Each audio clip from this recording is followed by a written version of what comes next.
Hello, hello. Hi, everybody. It's quite a cosy little setup we've got today. A couple of people in. Let's see. Obviously, I've already spoken to Ms. Saurus and Nye. Hello to both of you. And we've got Valerie here. Hi there. Just found you via Jules of Chromophile. Well, welcome, Valerie. Lovely to have you. Thanks for dropping in. Thea's mandatory comment of it's a gem. Hello. Yes, I'm here in my yellow jumper. I hope you're all doing well today, and yeah, it's been quite an interesting day so far here at the cave. I was just trying to sort all my bits and bobs out before we got started. I ended up going down a bit of a rabbit hole before we started, and I'll explain in a little bit more detail. It's a very nice shade of yellow. Yes, it's warm, unlike the climate in Scotland right now. The sun is actually shining. I'm sure you can see through the blind, and it's probably the warmest today that it's been in well over a week. We've had a lot of rain and yeah, just like typical Scottish weather. But we are struggling with the temperatures, and I think we've probably hit, I haven't looked at the thermometer today, I think we've probably hit 17 or 18, and that's the warmest it's been for ages. And that is Celsius, obviously, hence the jumper. So yeah, that's about the size of things. I did when I was eating earlier on, when I had my lunch, I had it quite early, and I cracked myself a beer, and I thought, do you know what? I'm going to sit and eat my lunch outside, and I'm going to have a beer. And then I got distracted because Mr. Jem came in and ended up not drinking my beer, so I decided I would just bring it into the stream. It is only one.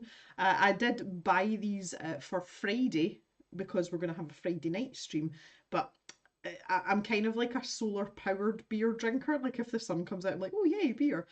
So that was the plan, which went horribly wrong, obviously. So I'm going to sup away on that, and then go back to the standard water. So on the flavoured water today, the lemon and lime McBee, which I've talked about before. So that's it. Assuming sound and light's okay, I haven't changed the setup. There's a first time for everything since the last stream. So hopefully everything should be a-okay. Gorgeous here in the Finger Lakes region of New York. Oh, that's exciting, Valerie. Sound like all good. Okay, great. Cool. Yeah, okay.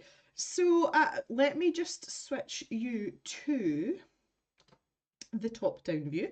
And here I have this colouring page. I use that term loosely in the Monet colouring book, and we're back to our gouache. So when I was kind of getting things set up earlier, I was looking through some of my gouache. I just refer to it as the chaos basket now. It is probably the most disorganised thing in the cave, and all the paint's just kind of flung in there. So I was having a wee look through just to see what was kicking about, because we've come back to this, I kind of want to talk about the benefits of doing something like this rather than just sort of plodding away and talking rubbish. And these kind of pages, especially if you're going to do it in paint, but not limited to, some people are like, oh, it's a bit of a pointless exercise. Like, why are you doing this? This is a really good exercise in colour matching. So getting your eye in and being able to identify colours. And if you're working in paint, it's a really good way to improve your colour mixing skills as well. So because of that, I kind of started looking through all my gouache, and I was quite curious to find out how many tubes of green gouache I have got. So here's the findings from my research. I have no fewer than 10 shades of green. They are all very different, and I have not included the ones that kind of meander into like a bluish green, so more like teal colours, that kind of thing, with the exception probably of this very posh Holbein artist's gouache, dark green. And if I just take the lid off this, you can see it's going into what I would call like an emerald or like a viridian green, so a lot more blue in it. I thought even by squishing a few of these out on the palette, I might not necessarily use them, but for me to be able to show you those, it might help with a little bit of colour identification for some of you, that kind of thing. So in addition to the plethora of greens, I also realised that I've got 7 different tubes of white gouache as well that are all open. And most of you will know that I normally plump for this Talons gouache. Like I really like this. This is like a kind of mainstay for me. It's a go-to. And I've got 2 tubes of this open, although one's only had a tiny little bit squished out of it. You can see my thumbprint there where I've squeezed it out. I found this sad little tube of Arteza white, and there's not much left in it, so I'm going to try and use that up today as well. In addition to that, the other mission that I've got in amongst doing this is the Artful gouache. When I've been using these, I have been transferring them into little pots like this, and it's because the structural integrity of the tubes in these particular paints isn't very good, and as I've been using them, I've been squishing them out into these little pots. So if I use this at any point to do, I want to do the same thing. And what's happening with these is if they're not getting used for a period of time, the paint that is round the neck and round the thread, because you always get a little bit of like leakage and then you screw the top back on, you know, what's happening is that's hardening, and when you try and unscrew, the entire shoulder and neck of these tubes is just buckling, like it's basically like pushing down and twisting along with the lid, and they're very, very difficult to get the lids off of. So I haven't even tried to loosen it off yet or anything. Chuck in some hand issues with me, my grip's not great in my hand, so hopefully if I can get the lid off this, if we use it, I'm going to pop it into one of these little tubs. I've got one here, like I'm prepared.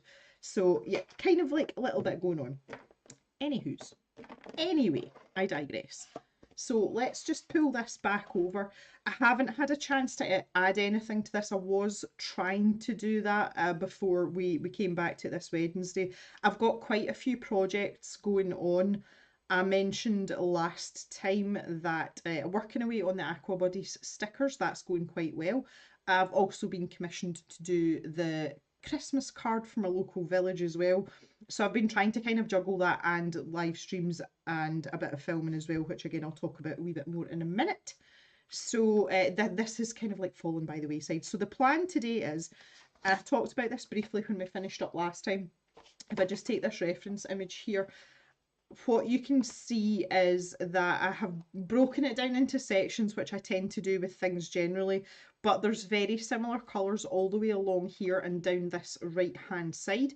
And this section here is obviously the water, and there's lots of pinks and blues and things. So I would like to kind of work around this side and get that looking a bit more accurate. And I'm going to tackle this separately. So today I want to build this up and maybe start down this side too. And if we can get that finished, then I think we'll be doing quite well. Whether or not I use this for a third stream is another matter entirely. We can discuss that later. I love the solar powered beer drinker. Cold induced tea drinker. Can't drink warm tea when it's above 18. Well, yeah, I would kind of agree with that. Yeah. Thea wants to dive more into gouache painting, but paint dries in seconds. Even my wet palette dried so fast. Oh, I think you're actually just going to have to wait until there's a little bit of cooler weather, Thea. I mean, it is ridiculously warm. Oh, there's a stranger. Hi, Tracy. How are you doing? You've been a busy lady, have you not? Yeah, sorry I haven't been around. Yeah, no, it's absolutely fine. I've been seeing all your escapades. You've been swimming and acting and all sorts of exciting things, haven't you? Okay, so let's take a wee look at this section here then. I added in this darker part, and that's because there was this sort of slightly darker area. I do think we need to lighten this up a wee bit. And then we've got these fronds that come over, and we just need to start getting some depth in there as well. So we're going to have to vary our greens. So I think we might start with some of the, let's start with some lighter shades. So in the green selection, particularly the Winsor and Newton, I've got a fresh tube of olive green. That's exactly the same of what's going on in here. There ended up the tube that I had previously, there was a puncture in it, and I rescued the paint and put it out there. So those are exactly the same colour. So we can maybe move that into the mix. And if you remember, our MVP was the Bumblebee Yellow. We used quite a lot of that. So thinking about colour theory, and mixing colours. We're obviously, the entirety of the picture shows you this, but we're definitely leaning more towards yellow greens. So even if you don't have a tube of ready-made colour, then adding the bumblebee yellow will solve quite a lot of problems for you. Put out other yellows that I've got to show you. So the bumblebee yellow is a very warm yellow, and that seems to work really well for mixing in with some of the cooler shades of green that we've got.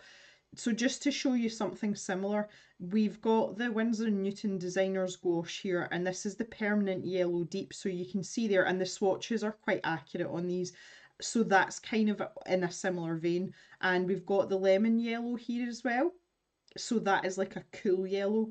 So just to show you, even the comparison there on the tubes, you can see it.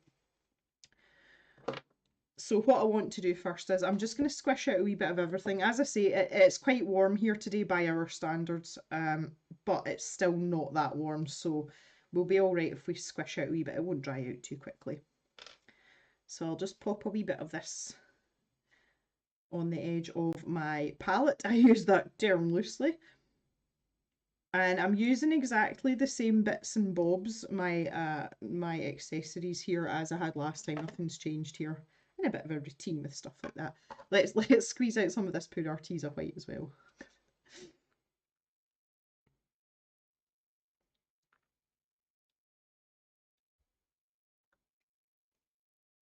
Sorry about the teeth there, guys. Again, I couldn't tell you the last time I used this white. It's probably been there for a little while now. Oh, yeah. I saw someone online, when was that? It was a couple of days ago, talking about gouache, and it seemed to be quite an elitist conversation that was going on, and people were kind of knocking the Artesa gouache, and I quite strongly feel that it's a fairly good middle ground gouache, and the fact that I've just squeezed that out of a tube that I have no idea the last time I used it, the consistency is perfect, so just saying, just saying. I'm going to grab my wee plastic palette knife here just to scoop a wee bit of this out. This might be quite dry. These tubs are not necessarily completely airtight, but we can work around that. Such a nice green. Look, it really is. Such a nice green. Love it, love it, love it. And I'll maybe get a wee bit of black, which I haven't looked out, to be fair. Let me see what we've got. Oh, look, there's an Artesa one. That'll do.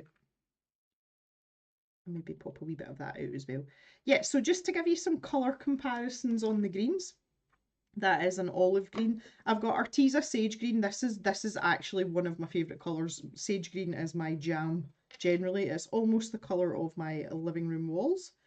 Oh, so pretty. And in all honesty, when it comes to gouache, especially if I'm doing something like this, I'm quite lazy. Like, see if I can get away with not mixing paint colours, I'ma do it. I'ma do it. So that you can tell that just by the shade of this, you can easily mix a colour like this. Like it's not difficult to do. You can take a sap green and add white to it, and you'll get something that looks remarkably like this. So just as a comparison, I'm going to show you. Let's not use another one of those though. Spoiled for choice. Here's a lime green. So you think about lime green. That is a very yellow green. Quite obnoxious. Don't know how offensive that looks on the camera, but it really is. So you have to sort of identify what's going to fit in with your colour palette. And honestly, when we look at this, I could probably sneak in some of that lime green, but I would have to calm it down a little bit. It is very, very vibrant, and we just don't have that sort of colour, unsurprisingly, because I don't think Monet had access to a pre-mixed lime green at the time. But we can easily modify this with white, grey, one thing or another to make it a little bit less offensive. So green is not always green. And then if I take something like the pale green in the Artesa set,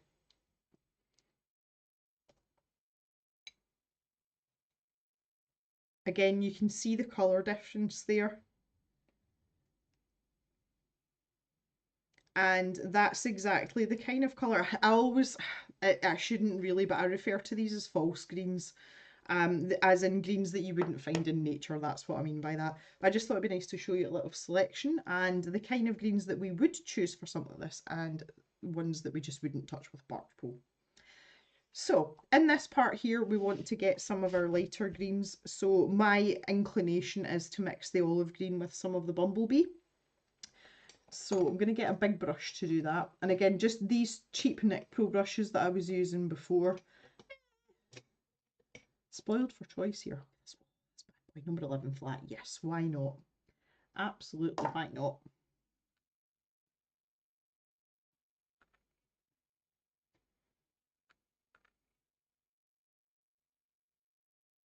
Offensive green, yes, offensive green. It is an offensive green. Okay. Oh, that's just not wet enough. Can't have that. So let's just scoop up a wee bit. This is super dry. Oh my goodness. Oh my goodness. And let's just go straight in there.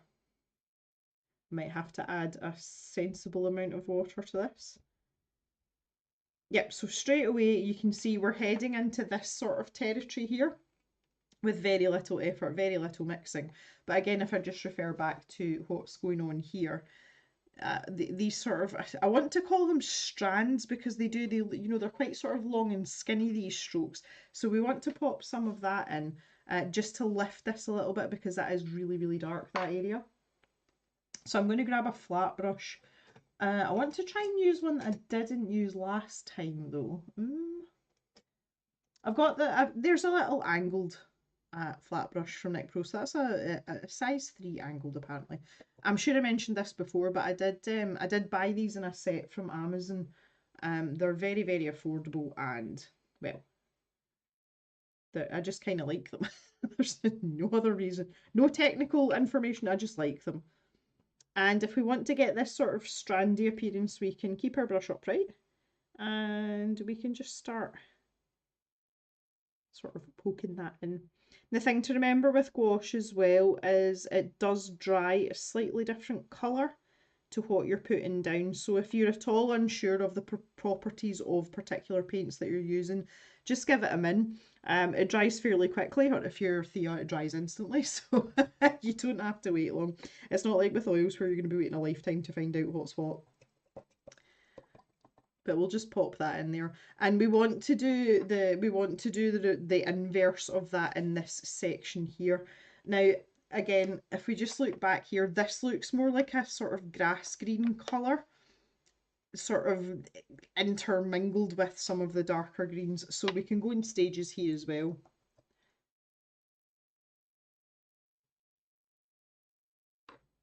So I think what I'm gonna do, I'm gonna take the slightly less offensive green, and I'm just gonna tickle a little bit of black in at the edge there, like a tiniest amount, tiny amount, and let's just splodge a little bit of this together.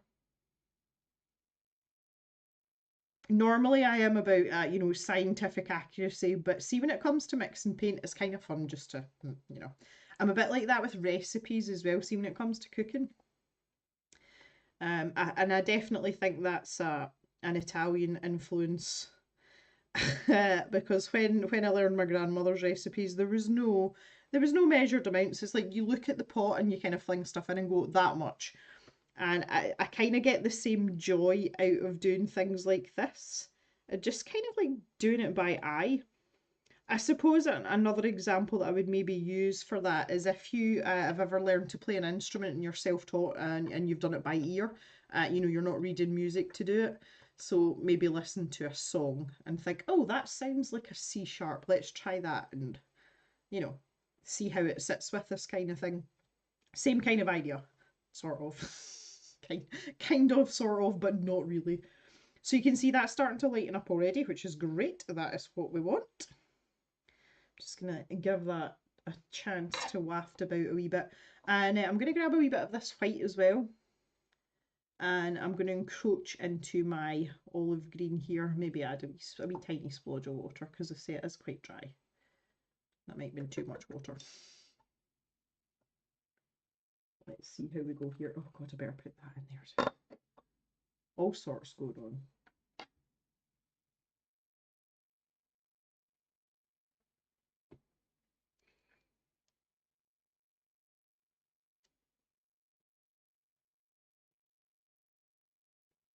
Do you sometimes find it difficult to put a colour into a box? For example, this offensive green. My brain can't really decide, is it a green or a yellow, or is it both, or is it neither? Oh, you mean the lime green? Oh, it's definitely green. Absolutely, definitely green.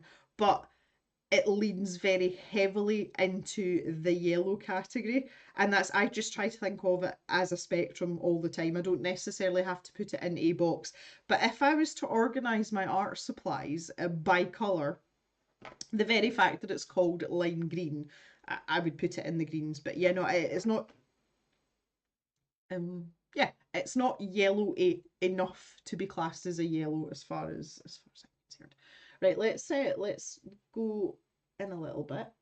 I'll pop you on manual focus as well. You can still see the palette a wee bit, and we can add a little bit more in. So this colour that I've mixed here, I'm going to add some more yellow into it too.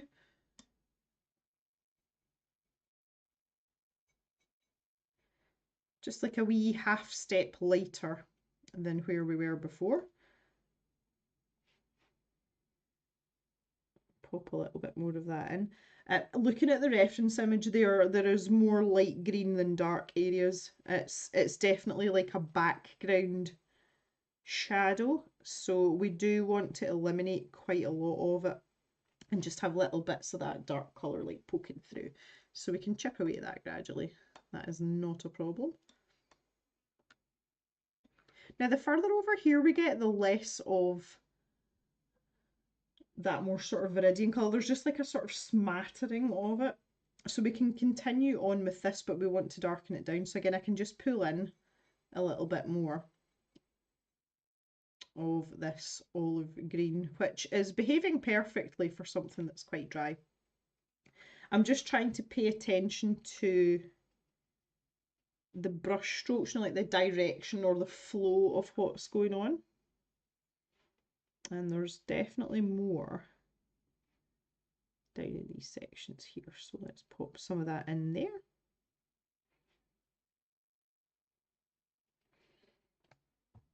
I think the trick is as well, if you're going to do something like this, don't you know, kind of just keep with the idea that you're trying to get an impression of what's going on rather than following it to the letter. Because I think if you do follow it to the letter, then it could get quite stressful quite quickly. And we're here to have fun. We're not here to create a, you know, a gallery worthy masterpiece. We're here to learn stuff. We're here to enjoy ourselves. So just kind of like take it easy on yourself, you know. Hello Elise, how are you? Happy Wednesday indeed. Some use the phrase happy hump day. It's not a phrase I'm entirely comfortable with. Using the word hump in the UK has sexual connotations.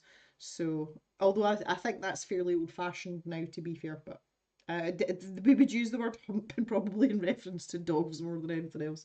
But yeah, Wednesday is a good day. It's a good day.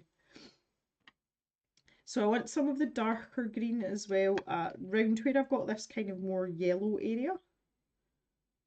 So again, I'm just kind of like pulling out that olive green, the Winsor & Newton. And I can just start to sort of do a wee bit of that in there.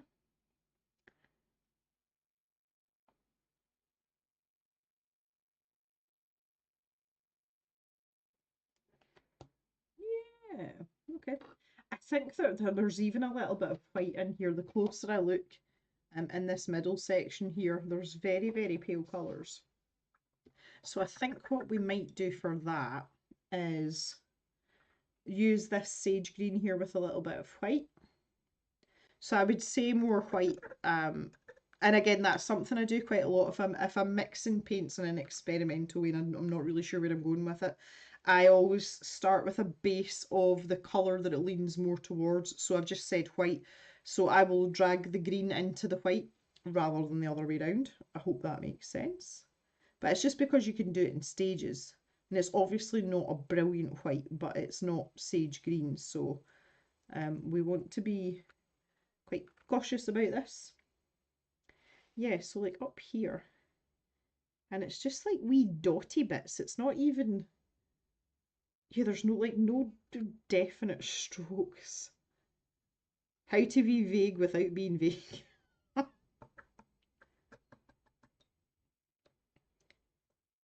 Oh, Elise is great and she's not at work. Cool. Well, thank you, Elise. That's nice of you to say. So it's very slow going with stuff like this, but that's not necessarily a bad thing. I'm not exactly in any rush. You know, here for the funsies. So I want to kind of calm down this bumblebee yellow a little bit to add in this section here. So again, I will take some white and I'll just sort of squish it in. Again, more yellow than white, so I'm mixing the white into the yellow rather than the other way around. Again, hopefully that makes some sort of sense. And these strokes are all coming in this direction. Again, I don't actually know, but I'm making the assumption that Monet was right-handed. I don't know if anyone wants to enlighten me on that. I would love to hear about it because I like to know things. But those kind of strokes would be more natural from that direction, obviously. I've never looked closely enough at a painting to try and figure out whether the artist was left or right-handed. I don't even know if that would be a thing. It would be quite an interesting experiment though, I'm sure. But let's just pop a little bit of that in. And I think with this, again, if you're going to take a really relaxed approach to something like this, a lot of it is actually down to the brush strokes rather than the colours that you're using. And I don't know whether I'm on my own with that or whether you'll feel something similar, but I feel like it's the way forward, honestly. So back into this kind of yellow colour, and I kind of need some green in this as well, so let's go down into here.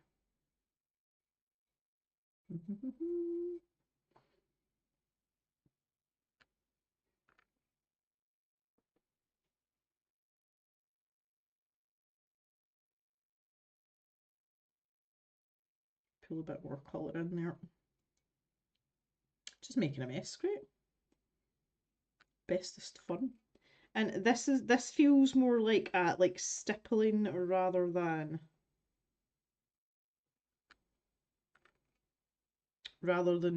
you know, like smooth strokes.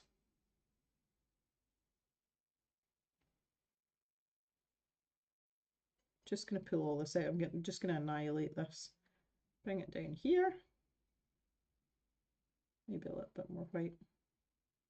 I tell you what, this beer is making my mouth so dry. I'm like Google says he was right-handed. Okay, well that was my assumption, just based on my observations from what we're doing, but I don't like to say these things out loud. Elise loves Googling. Isn't it funny that it's become a verb? I was telling the story the other day that my late gran, so that was my mum's mum, so my Scottish grandmother, she decided to take up technology at a very late age. She got an iPad when she was 91 or 92. And we had to teach her the difference between some of the things. You know, she used to get Facebook and FaceTime confused, so we had to do like a bit of sorting out or whatever. But when we showed her Google and explained what it was, she just thought this was the best thing ever. But she always used to say, "I'm going to goggle it," and we corrected her so many times. And it was one of those things that just stuck and she never stopped saying it. And it was quite funny because she got her head round everything else. Like she could tell the difference between posting on someone's feed on Facebook and sending them a direct message, and the difference between like messages on Facebook Messenger and actually putting a message through Facebook and emails. Like she got all of that, but for some reason she could just never get her head around the word Google, and we just let it slide. And we quite often, especially between mum and I, we say quite a lot, "I'll just goggle it." It's so funny. Oh, my gran was amazing. Like honestly, you guys would have loved her so much. She was so much fun. She was amazing, and I just loved the fact like I didn't actually realize how clever my gran was. Like, and I knew she was intelligent, um, but I never really grasped the extent of it until she was like 90 odd and we're trying to teach her technology things. Like she picked stuff up so quickly. But she was always a little bit frightened, and I think it was just more because it was alien to her. But she used to say to me like, if I do something wrong, am I going to break this? And I'm saying to her, no. And that's why we got her an iPad, because you can't really break anything. And we used to say to her, and that was back in the days when the all the iPads had the physical home button on the bottom, and we always said to her, like, if you get yourself in a fankle, there's another good Scottish word, if you get yourself in a bit of a muddle, if you just press the belly button, it'll take you back to like the home screen, and you don't need to worry about it. And but she's we were like be brave with it. And she was the type of person that was like, oh, I wonder what happens if I tap that. Again, she used to say, what happens if I poke that, with your finger. And we were like, well, just poke it and see what happens. But to begin with, it was quite funny because I used to get several phone calls a week. My gran would phone and be like, are you busy, Gem? I'm like, no.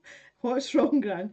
I've poked whatever it is on my iPad. What have I done? Have I done something wrong? And rather than just say, no, you're fine, I would explain it to her because I knew that she would retain the information. But it was incredibly funny. But she was very, very proficient, and she had a penchant for the purple unicorn emojis. Those were her absolute favorite. And if she had any possible opportunity to use them when she was messaging you, oh, they were in there. She liked the purple unicorns. It's quite funny. Yeah, poke your phone from now on.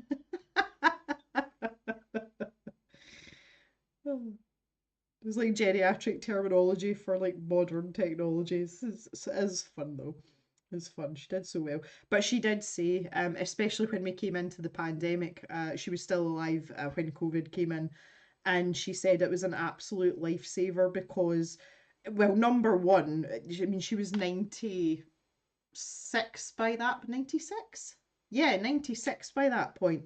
And we were all absolutely terrified of carrying illness generally, let alone COVID, and giving it to her unknowingly and then her popping her clogs. Because like she was at that point where she's like, something's gonna get me. And we respected that, and she wasn't frightened of it at all.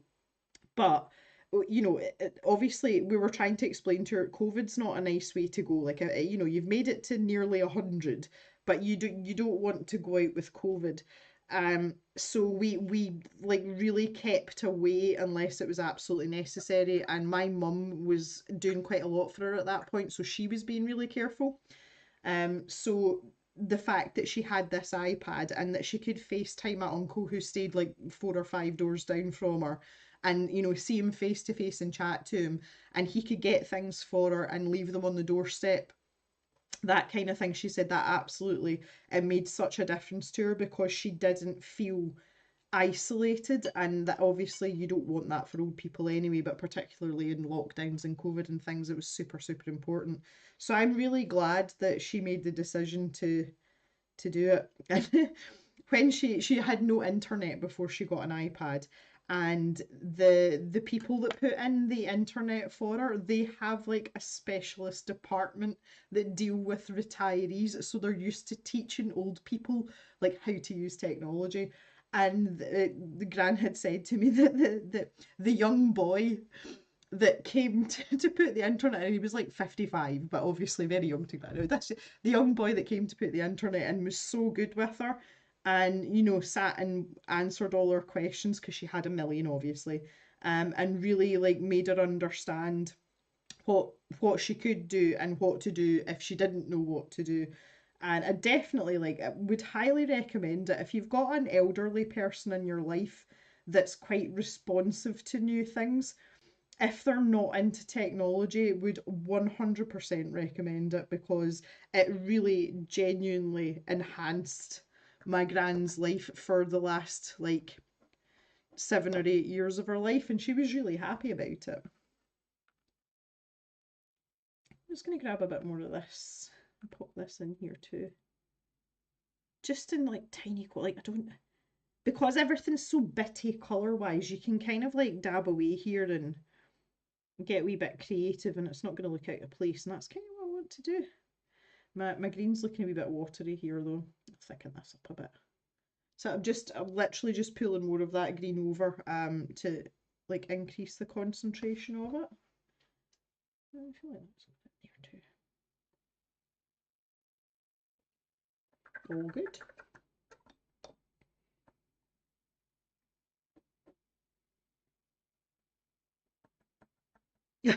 Thea's mum was the same with computers. Funny, isn't it? Elise's mum had one smartphone, the power cord would not go in, so she forced it on no. The theory being hitting or pushing any tech will make it work. Yep, like, yeah. Listen, I do that. I am an older millennial and I do that, so I understand that. I think his mum never wanted a smartphone, stopped selling other phones, so she had to get one. And she's glued to the damn thing. Hello, Marilise, didn't see you sneak in there. Welcome, nice to see you. Your hubby's gran is 87 and she has an iPad that she loves, but when she sees something on Facebook, she takes a photo on her phone to send to us. Do you know, it's quite interesting. My mum, who is in her early 70s, she is very tech savvy and she's glued to her iPad. But if she sees something that she wants to show me, she takes a screenshot of it and sends me the screenshot instead of like sending me the link. And I've tried to tell her this a million times that, you know, you can share stuff, especially if it's like something on Amazon or whatever. You know, you can share the link so I can actively go into it. I'm like, sending me the picture, especially when it's something that you want to purchase, it's not really very helpful, but she still does it. So I kind of get that. But that's funny that she's taken her phone. Oh, love it. But that's the thing though, you know, you've got to kind of you've got to understand from their perspective.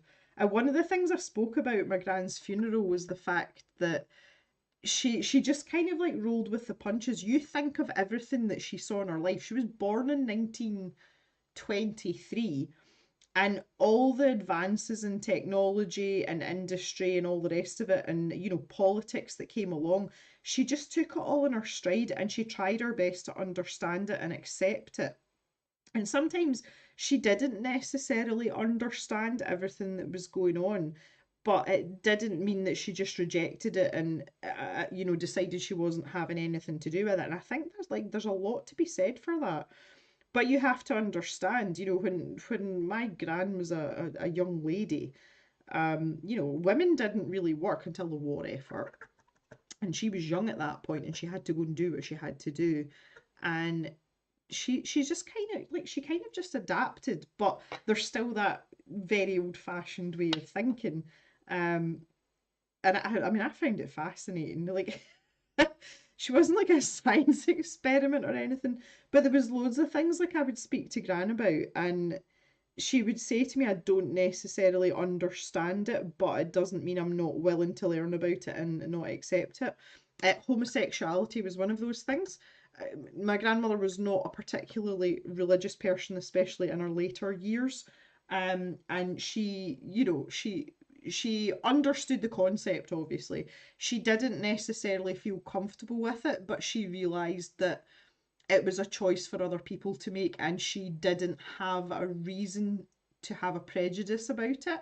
So she was kind of the mindset of, you know, live and let live, which for a woman in her 80s and 90s, not that common, you know.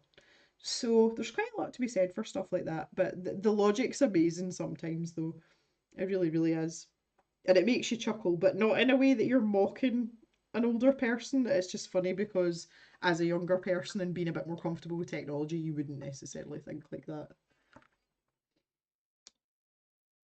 A lot of us literally grew up with the internet. Yeah, absolutely. Well, I'm in that sort of golden age of late millennials. Well, technically, I'm a zennial. I'm in that, you know, little group who I would definitely identifies with Gen X more than millennials, I think. Um, but still technically a millennial. And you know, we were like the changeover period. So when we were small, we still had the no internet, no mobile phones. I think I got my first mobile phone in secondary school, and I think I was about 14 or 15, and obviously it wasn't a smartphone. So we really have had like the best of both worlds. But to try and explain the internet to someone who has spent most of their adult life and brought up a family and had a job and everything about the internet and how it works, it's a big subject to cover. That's like, it's going to take time, but we'll get there.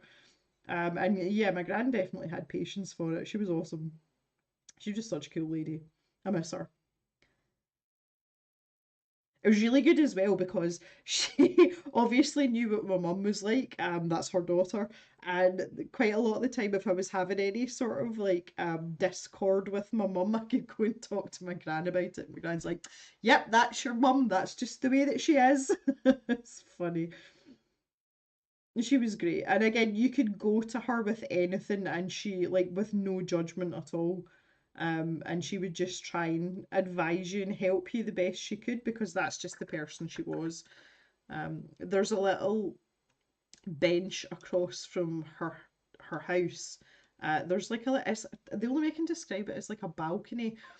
There's steps down onto the beach across from where my gran used to live. And that's created like a cliff edge on the other side of the road, next to the steps. So they made like a sort of railed off area so that you could sit and look out across the view. And there's a plaque on the bench there, and we've put on it, "She was a very lovely lady," because that's what people used to say about her all the time. She's just a really lovely lady, very level-headed and very measured, and firm but fair, but in like the best possible way. Like she's a good person to have around. I think I'm gonna have to bring in a little bit more white here. I'm kind of struggling with this. Try not to touch that because it's wet. This part in here, it's like a really weird mixture of, and it's almost in like, I was gonna say it's almost in a U shape. The area is in a U shape, but oh my goodness, the paint strokes aren't necessarily.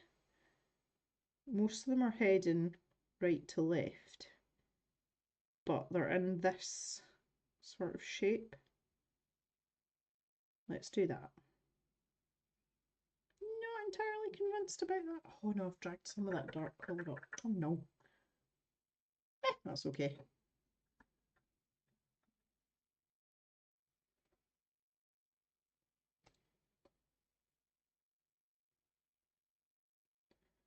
Just pick up a little bit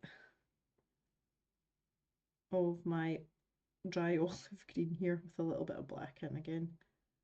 And I just want to break up some of this part as well, but I'm going to use a tiny, tiny, teeny weeny.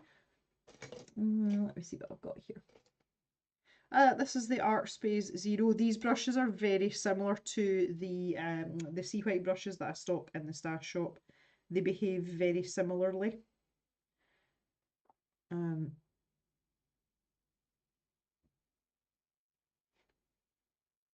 just want to break up some of that lighter colour. I'm trying to stick to this dabbing motion because I imagine that is what might have been used. Yeah, that looks a bit better. I just felt like I had this big chunk of the much, much lighter colour there. Yeah, okay. I want to come back to this section here now that it's dry, and I want to use a lighter colour again, so similar to what's on either side.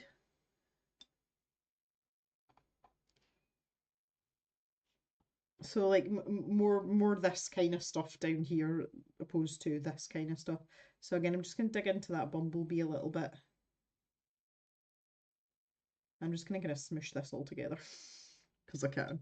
So why not? That's maybe a wee bit too light. Grab a little bit more olive in there. Yeah, that's exactly what I was looking for. See this part in the middle here? Yeah. Which weirdly looks like the sage green. This is what I was saying about not being bothered to mix colours. Yeah, I just grab a bit of that in there. It's a little bit more greyish, but that's alright. And just pop a little bit of that in again. Dabby, dabby, dabby. Terribly technical, Oh, hey, Mary, how's it going? You've had your phone call, good stuff. I was wondering whether we would see you at all.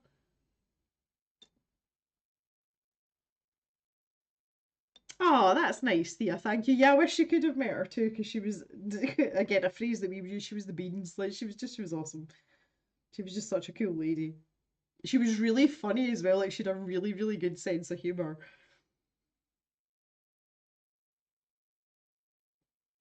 Elise remembers when her grandmother would not use the phone because she didn't trust the push tone phone. She only wanted to use the rotary phone. Now that's funny.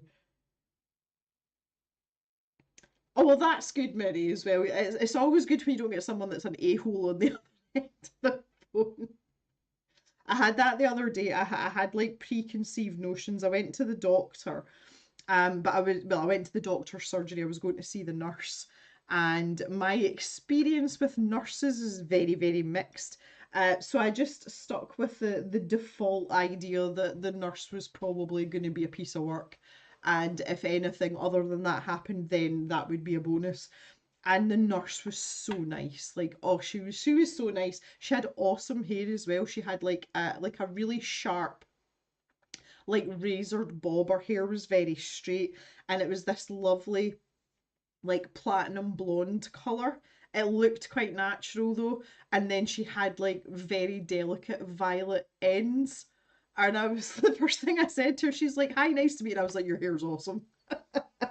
She's like, "Yeah, thanks very much." She said, "Oh, okay." So we got like a house on fire. So I was really glad because I thought that that appointment was going to be a nightmare, and it really wasn't, which made me substantially happier as a human being. So that's always a good thing. Obviously, a happy Gem Gem's better than a not happy and slightly stressed Gem Gem. So that was a win. I'm gonna see if I can do something. I'm gonna like try and modify this offensive lime just to see what we can do because we've been talking about colour mixing and stuff. So let's see what happens if I take some Bumblebee and some lime and mix these together. Oh look, it looks even more yellow AR. Probably. I'm using completely the wrong brushes. Well, let's put that down. Let me grab this angle brush. It's kind of a good size for what we're doing here. So let's grab some of that. Stick it up there. Oh, oh, nice, nice, nice, nice. Still quite limey. It's not terrible though. Not terrible. Right, let's go really gently with this. I don't know why I had to whisper that. Go gently. I don't know whether whispering makes it easier to take, like to have a really gentle hand. Like it makes me ease my pressure up because I'm whispering. I don't know. I'm sure I've told you all this story before, just while we're talking about technology. Do you know that if you whisper to your Amazon speaker that has a name beginning with A, she whispers back? If you haven't tried that, you need to go and try it. It's hilarious.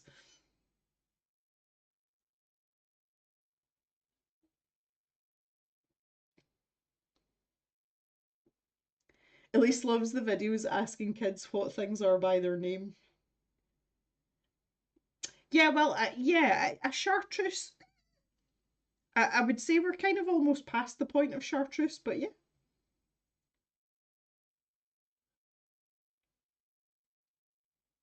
2.5 years to get through the disability process. Really? Does that vary by state, Elise, or is that like kind of the average? I mean, I know America's huge, but um, is that like normal?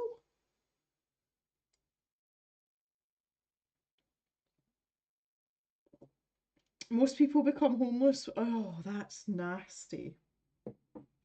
I'm really sorry, and I know you guys are really patriotic, but I, there's just so much bad press going round about stuff that goes on in the States. I'm very aware of your healthcare system, which is just a disaster. I mean, ours is terrible, like ours is collapsing. The fact that we're still significantly better off than you guys if you need medical attention to me is appalling. But I didn't know about the disability stuff. Well, there you go. I was being diplomatic, and Thea's just come out and said it.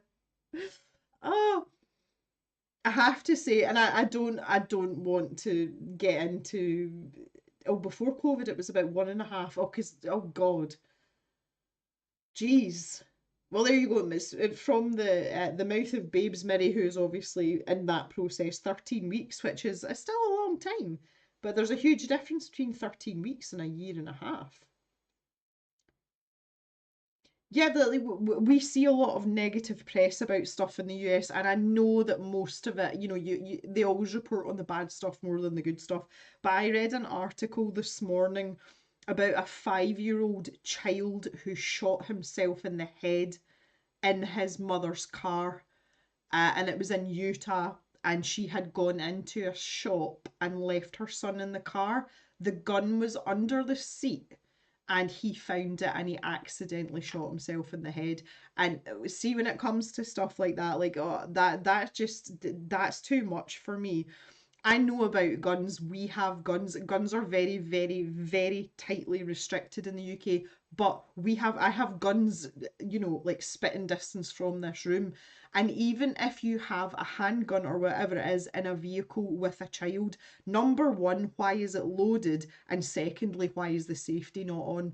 I have huge issues with stuff like that, and it makes me really, really scared for our US compadres, because it doesn't seem to get any better. Uh, and that makes me sad. That hurts my heart, especially for 5-year-old kids. Like, come on. That's like a barely school age child in the UK, and they've found a gun, and that's just awful. Like, it's just, yes, I know, Thea, I know you've spent time in the US. It's a bit of a culture shock. Oh my God. But I mean, look at the UK. I mean, the UK is really broken.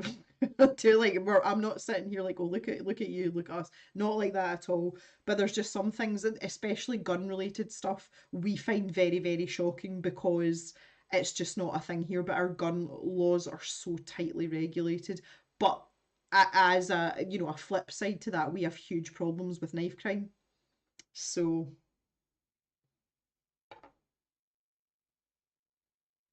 Thea went to craft stores with her ex's mum, and when we came home, there was noise, and Glenda was like, "Oh, the neighbour's doing shooting exercise." Yeah, heck yeah. Whoa. Hi, Michelle. How you doing? Well, see, again, I think, like, I don't know what it's like in Austria, but in the UK, if you live in an area like me, in a really rural area, we don't bat an eyelid at gunshots going off, but we are trying to figure out who's shooting and why are they shooting.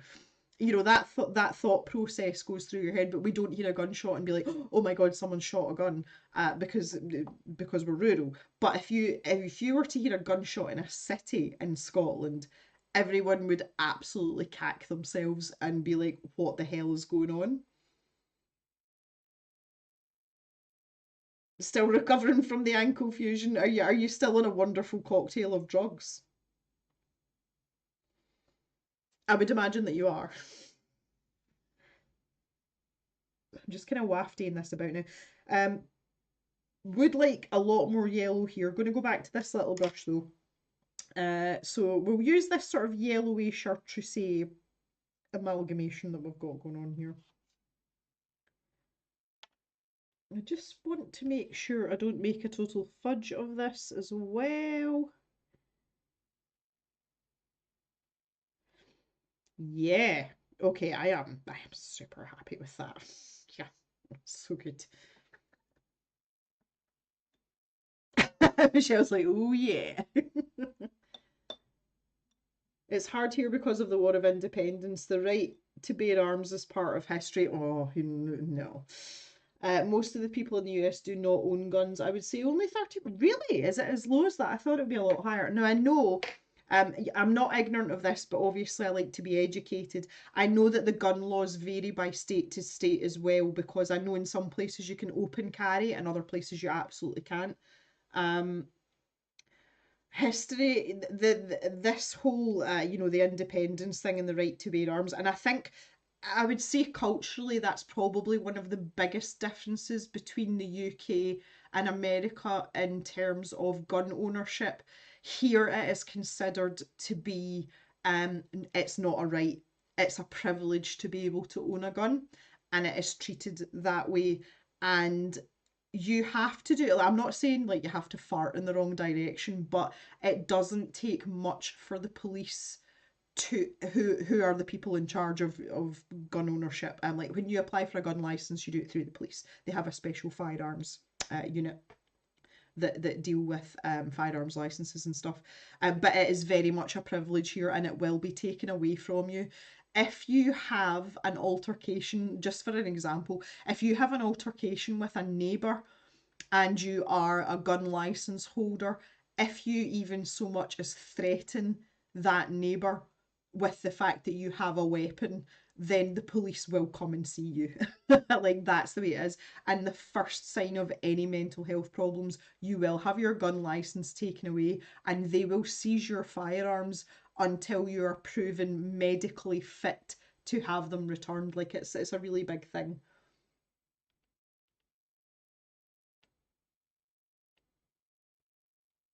So Thea's ex didn't have a gun and didn't want one, but when I mentioned once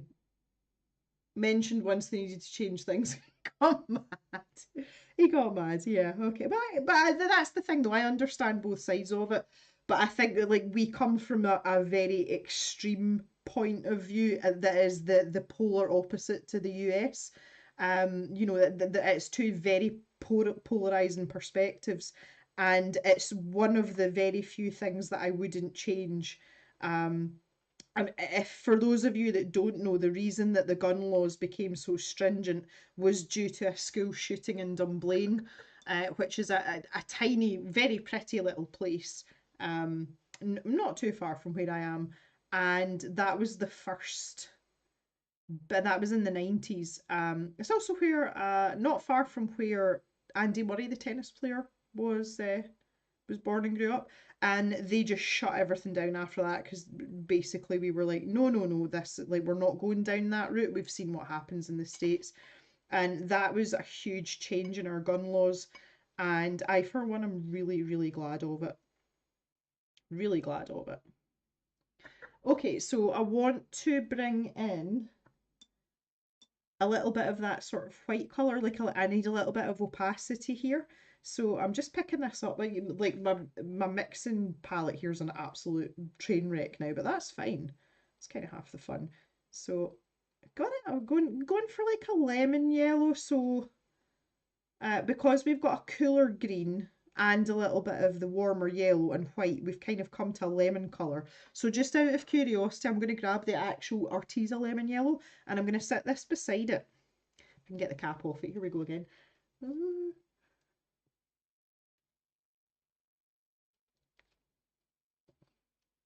Marigold's boyfriend at the time's brother-in-law. Your boyfriend's brother-in-law. Right, okay. It was the police inspector Dunblane at the time of shooting. The problem is not legal guns, but the black market guns. To legally own a gun has a lot of rules and licenses, but we have a lot. Well, we have illegal guns too. The regulations that garner guns full stop makes it a lot more difficult for people to bring them into the country. Well, I wouldn't say it's easy for people to bring them into the country, but it's difficult for them to move them about. Because basically, you know, again, guns aren't common. There's no sort of grey area there between, well, you either should have a gun or you shouldn't. Right, so if I just turn this round a little bit, this lemon yellow versus what I've got here, this is paler, obviously. So if I was to take some of this white and scoop up a little bit of that and mix it in together, in theory, these two should become quite similar. And they're not too far off the mark.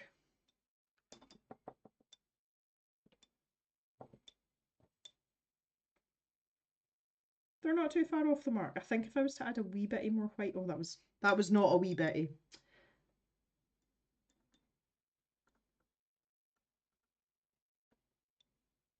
Lemon yellow is offensive yellow. Well, and you know, I don't know if I agree with that. I think there's degrees of lemon yellow, therefore there's degrees of offensiveness. Yeah, okay, they're fairly similar. I've added too much white to that, so that is now paler than that. But you can see where I'm coming from. Like they are very, very similar. So, you know, even if your colour theory isn't great, if you've got a little bit of base knowledge, you can get yourself somewhere in the ballpark. And again, when we're doing something like this, that's all we need. We don't need you know, pinpoint accuracy. So again, I'm just using this angled brush, which is quite versatile. I quite like it. But there's a lot more sort of paler greenish yellowishy. There's a new one. At the top here, so I just want to add some of that, and I don't want too much block color. Like we want to break it up because it keeps the dynamic of the painting, even if it isn't referentially. I'm just making words up now. In terms of the reference, even if it isn't accurate. There we go. I'm going to stop at that and stop making words up now. Okay, yep, good. Awesome beans. So let's just Thea's saying it's so green and yellow. Well, the original artwork's really green and yellow as well. It's just a little bit more muted in my print outlay. There's a lot of green and yellow, so I would like to think I've actually added a bit more into it, honestly. Is that just me? Like we've got kind of reddish colours coming in here, so like things are going to get spicy really quickly. And we've got more of, we were talking earlier about bluish greens. Right there, my friends, right there. And this is not really matching up to the the whole line work down here, but we'll make it work. It'll be good. It'll be fine. It'll be all right.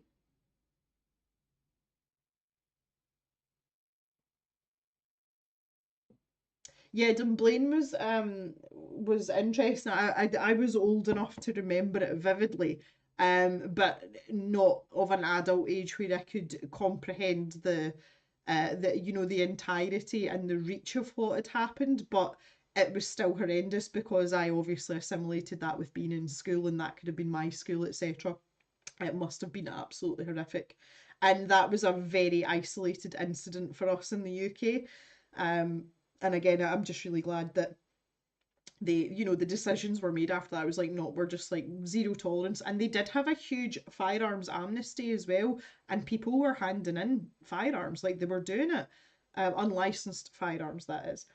But I think it's normal for us to, well, it's normal for people in the UK to have never seen a gun in real life unless they've seen an armed police officer, and certainly to never have held a gun, and may not know the difference between the different gunshot sounds of various weapons.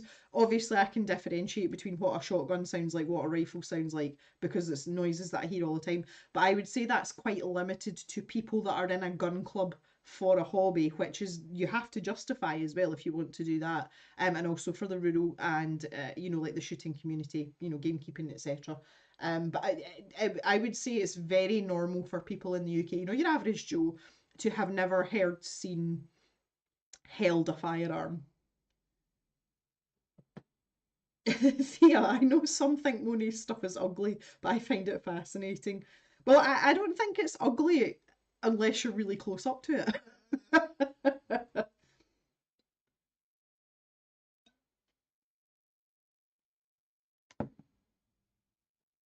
Yeah, of course, you were a journalist. I forgot about that, Mary. Yeah.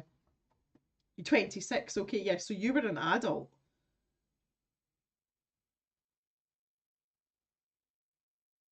Well, this is the thing, Elise. Most of our police officers don't have guns. We have special dedicated firearms units. Not every police officer carries a gun. So it's not a silly notion at all. It's actually quite accurate.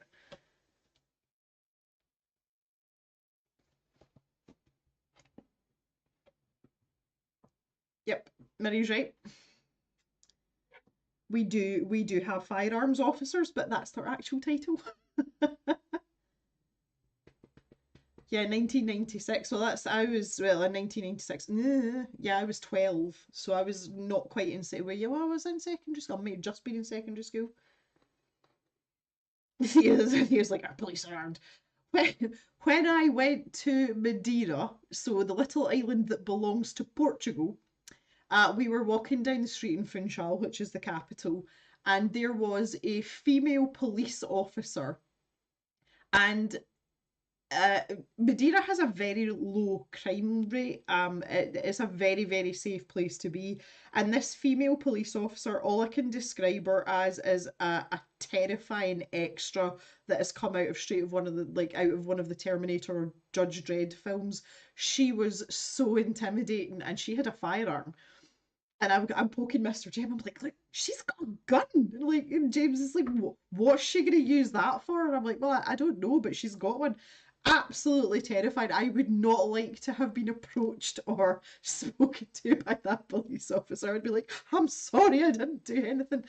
So it's really interesting, even the differences between that. When we see police officers with firearms, like we automatically think, oh man, shit's just got serious. And she was just minding her own business, like standing in the sun watching all the tourists go up and down. Really, really funny.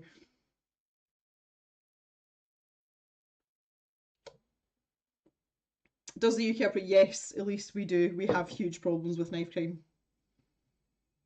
I was just about to say, Mary's jumped in. It is not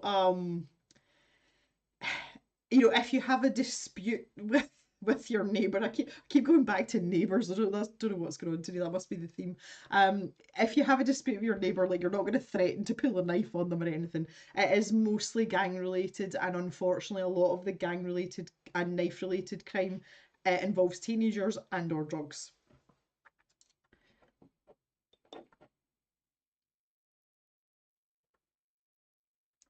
I don't think that is a an Austria specific thing, Thea. I think that's generally again in the news. See, I do read the news. I do keep up with current affairs. We have just had an article come out about I think it was 4 or 5 kids ranging between the ages of 12 and 14 that assaulted a man walking his dog and killed him. So take from that what you will. Is a big gang problem in the UK like here in the US. Yeah, and again, it seems to be. Mary, you'd be better explaining this than I would. Most of the gang warfare, that's a very dramatic term, tends to be in cities and built up areas.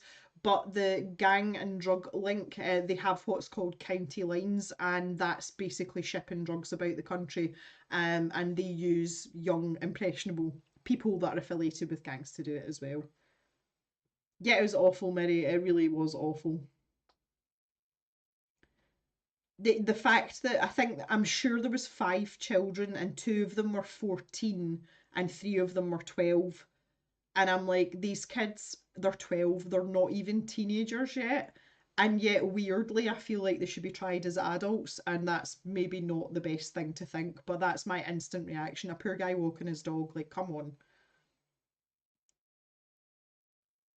You rarely get a stabbing that doesn't have a gang link. Yeah, exactly, exactly. I know it's they really are babies. Like how like my niece is just she's just started secondary school, so she's around that age. And yes, she's becoming a young lady, and she's definitely not like a baby anymore, but she's a child, and I couldn't imagine her or someone of her age doing something like that. I can't imagine anyone doing that to be fair, but yeah, 2 girls as well in the incident, which is more unusual. Yep. Oh, it's mental, absolutely mental. Right, I'm going to take a wee break here, guys. I need to go and give Jock a prod. He is absolutely fast asleep, and I don't really want to wake him. But he has literally not been out to do his business since around 10 o'clock this morning. And I could probably do with doing some business myself. So take this opportunity to have a chat about some food, maybe talk about the weather, whatever. I'm also going to go and clean this palette off. Some of my colours have started to dry, and obviously I'm running out of room. And I'd like to start afresh because I want to do a little bit down this side. So I will be back with you very, very shortly. And I'm sure, even though there's only 12 of you in just now, I'm sure you can have a little conversation amongst yourselves. And I'll be back in a little jiffy, okay?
Okay, so I'm back. Well, outside is interesting. It's lovely. It's a very nice temperature. Farmer problems. We have, unfortunately, or fortunately, I suppose it depends on what way you look at it, but we are flanked on either side of the house by trees. Some of them are part of our garden, and the other side is more of like a foresty bit. Something has obviously died out there, and the smell is absolutely horrendous. Normally, I would leave the French doors open on a day like this so that Pip can toddle in and out from the back of the house. But the smell is so strong. I'm making the assumption that it's a deer and it's crawled into the sort of brush in the wooded part to go away and die quietly, but it smells horrendous. But I'm not ready to go wading through to find out what it is. The joys of being in a rural area. Hello, Daria. How you doing? We're surprisingly having a very intellectual discussion about firearms usage and the youth of today. So you've come in at a you've come in at a very good moment. Goodness me. Right. Okay. So I'm going to leave this be now. I'm quite happy with the way that it's looking for the time being. I'll probably tweak it at the end. You guys know what I'm like. I want to focus on this section here now. Now, really, I need to join it up with what's going on here, but I probably did this about 10 million years ago, so we'll not worry too much. We'll just get some basic colour down. I'll probably actually use the basic colours from here and then move it up and go over the top of it. We'll see how that goes. But as you can see, we're mostly yellow. There's a little bit of a reddish hue creeping in here. And it kind of it's very concentrated down here and sort of meanders its way up. So we can try and work a little bit of that in. We've got a lot of yellow in this corner area, and then as I mentioned before, we're into greens down here, but we're heading more towards bluish greens. So we've got work to do. We have got work to do. I feel like what I was using up here might be quite close to the grass green. I might just be talking utter rubbish. But I'm really keen to get this into this little tub. So we're going to start there and see how this goes, if I can get the lid off. Oh my goodness. Okay. Well, there was an anticlimax if I ever saw one. Let's come straight off that. Ooh, so they call this grassy green, which is fine. Don't have a problem with that. And it's absolutely rock solid. Okay. Oh, I'm squeezing it, nothing's happening. That is so dry in there. Oh, look, it's like old toothpaste. Oh, goodness me. Oh. And this is where I need Mr. Jem's grip strength. Come on now. I'm just going to roll it down like an old-fashioned tube of toothpaste. Let's go. Out you come. Concentrating face. Oh, this is awful. The thing is, though, this doesn't mean that it's not usable. Because it is water soluble, we can reconstitute this no problem. But look at it. Oh, I just can't with these paints today. I don't even know what to do with that. Oh, ew. It's like really thick icing that I would use to decorate a cake. Oh, ooh. Yeah, the Scottish legal system, it's not totally different, but there are differences. From what I know, um, we tend. Oh, come on, come out. Jim going Hulk. I'm even making hulky noises.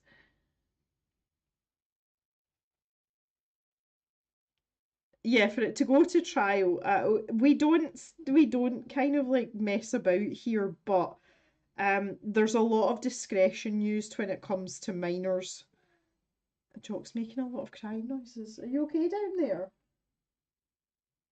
He's kind of settling back down in his bed, but he's not necessarily happy. Oh, this is torture. Come on now.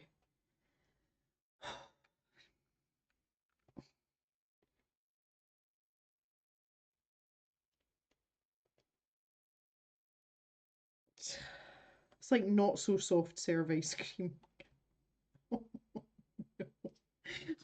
my goodness. Oh, jeez. Get back in there. There we go.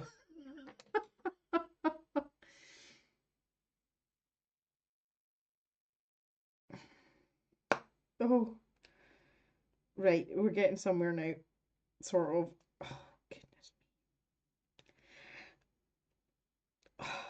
Oh, that's making my hand hurt.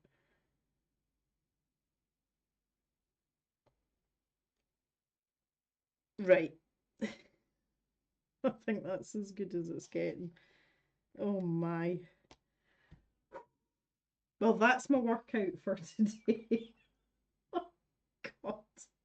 Just- Oh, it's just ridiculous. Okay. I'ma just put the lid on that. Oh, that's look at. Welcome to high quality gouache painting, everyone. Oof, that was an effort. That's kind of made me just want to do the rest of them and get it over and done with. I don't think I've got enough of these little pots though. Grassy green. So I'll leave the tube with that just now because I do put wee labels on them like this. So I'll leave that so that I can put the label on it. I don't think I'm going to be buying any more of that gouache anytime soon though. So you know. Right, okay. I'm going to see how many more of these pots I've got. This is a problem for me with stuff like this. Like I'm going to go off on a tangent, but it's going to bug me if I don't. So let me have a wee look over here.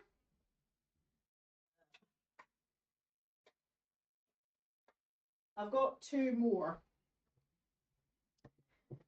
I've got two, so let me pick out two other colours. How many? I've got loads of these artful tubes left. Oh my goodness. Well, I think I'm probably likely to use the blue and probably the sand colour, which is like an ochre colour. I would say that's two fairly good ones to squeeze into these tubes. Now, just to save any disasters, I'm going to move this out the way, just in case, especially when it comes to me in my hand. So we'll pop that over there, and I'll maybe just do this on here. Wish me luck, guys. If the lids come off as easily as the other one, though, at least that's not going to be too bad. Hi, Matt. Forbidden green spaghetti. It really is. Look at it. It's ridiculous. It's just not on. Right. So this tube's doing what I was talking about. There is no way. Oh, right, hang on. Come on now. Oh, this one isn't buckling. See, it's starting to twist there, and that's just me making that twist in motion. But I'm gonna get it. Oh, there we go. Yes. Hopefully this one won't be too spaghetti-y then, Matt. Yeah, this is coming out. Okay, this is substantially easier than the green one. My goodness. This is a really good colour to have as well, just to use. But you can see it's wetter. It's not as spaghetti shaped. So that's good. I'm usually be able to deal with this.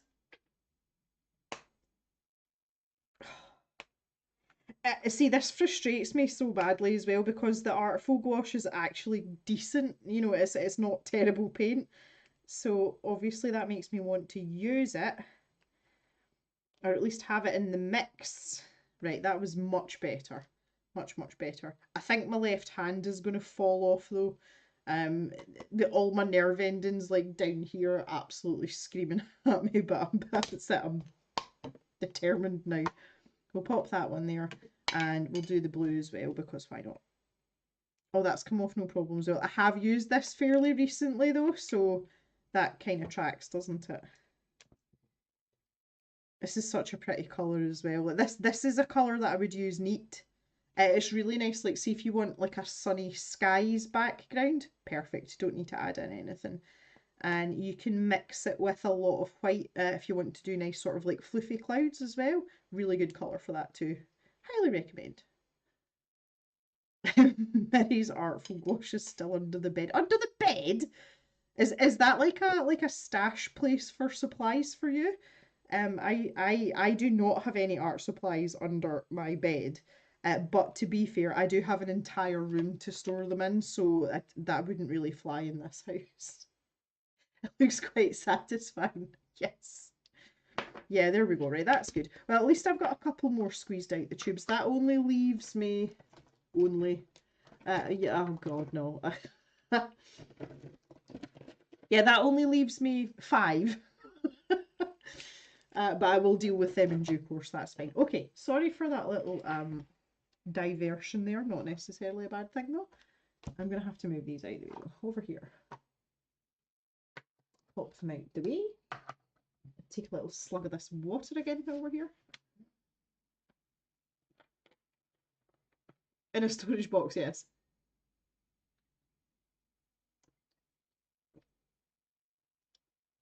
You live in one room in Boston for 1,400. Is that 1,400 US dollars? Or 1,400 bananas? Wouldn't it be good if it was 1,400 bananas?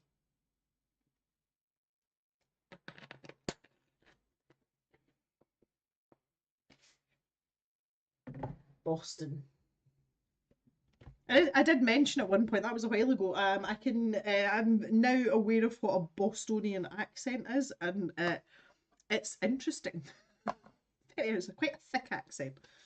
Right, okay. So, I digress. Back to what we were doing. I was talking about you using that grass green. I don't know if I want to tackle that right now, honestly. I'm going to go with the Arteza pale green instead. Hopefully it's less spaghetti-like. Let's just see what happens here. Yeah! Perfecto. Oh, Jock's on the move. Are you alright? Do you want to come and see me? Here he comes. Hi! Oh, got a very old stiff dog. Are you okay? Was you trying to go back to sleep there? Yeah. No, here comes Pip as well. Hi, Pip.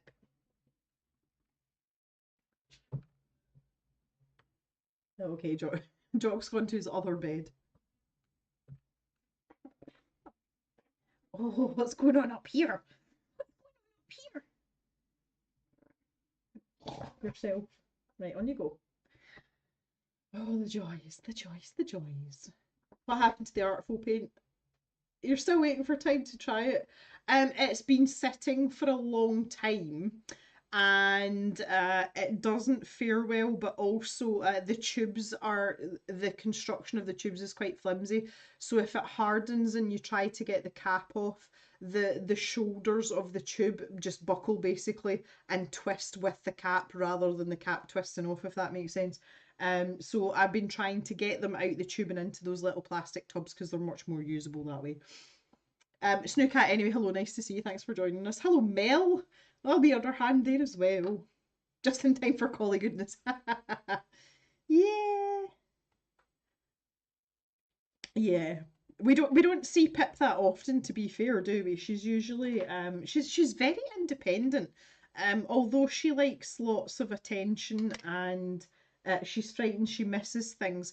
When we're doing our like commoner garden run of the mill type stuff, she's obviously very used to me droning on as well, and she realizes that it's not that exciting. We don't see her, and Jock is here all the time, but he is usually in a reclined position somewhere. So I'm just switching my waters around here. I'm just cleaning my water up a wee bit. My jar of clean water, always, always, always. Ooh.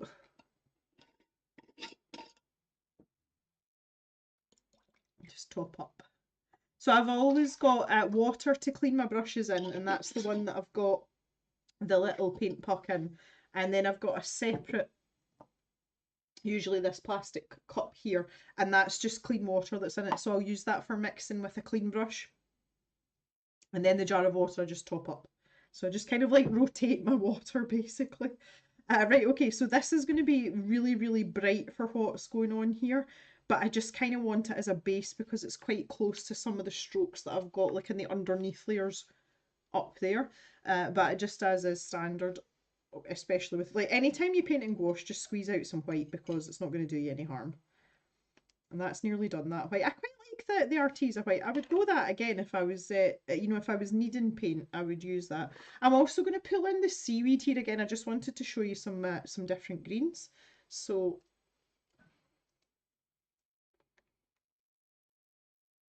oh, you've been looking after your mum. She's 87, yes. You missed the conversation earlier. I was talking about my grandmother. We were talking about old people and technology. Very fun conversation, really nice conversation. This green is lovely. So this is quite similar.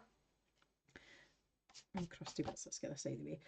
If I just show you next to the Winsor & Newton olive green, it's basically like maybe a shade or two darker, but these are in the same family in terms of greens.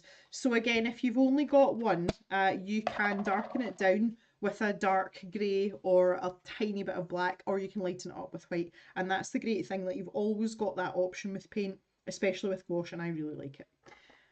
But again, just like to reiterate that I am quite a lazy paint mixer.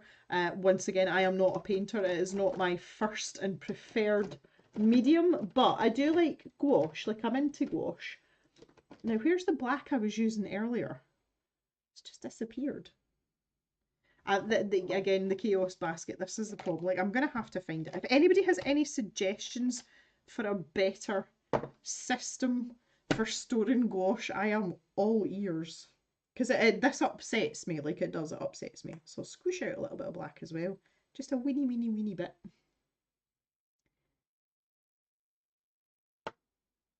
Hello, Death Rose 9. Yes, this is the book from ages ago. I came across this when I was looking out the all the art supplies for our Cave Discoveries series of videos, which incidentally is going to start next week, people. I came across this, I'd kind of forgotten about it, so I thought I would whip it back out because this is the epitome of a work in progress.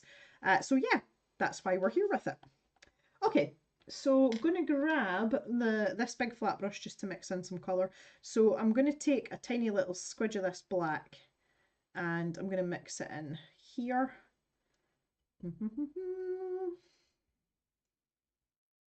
Not entirely bothered if it's not completely mixed, honestly. Kind of want... See, now we're heading back into the same colour family territories as going on over here. So I'm going to take more of this green. This tea's a pale green. Not a colour name I would have chosen for it, but when I think of pale, I think of like pastel colours. Is that just me? Just didn't want it to be like completely offensive green. Right, that's a bit better. So when I get into this situation, I tend to pull off the mixing brush as well. So I've got my reference image here and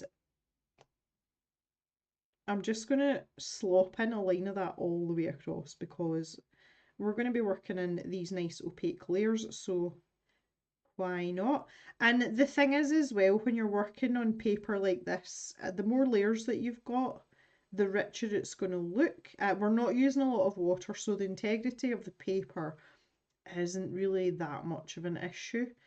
But you can build up the opacity and the dimension. Obviously, the more layers you use, that's what happens. So not entirely out the way. And the section that I was talking about that is actually more in this colour family, I would say probably starts here. So I'm just going to signpost myself a wee line down there. Yeah, and let's just block that in because we've got all this excess paint anyway, so we might as well just slap it on.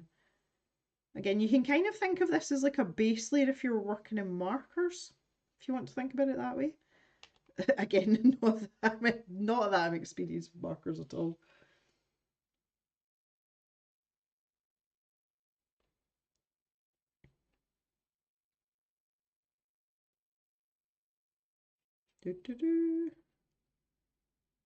Righty ho ho. Okay, happy with that.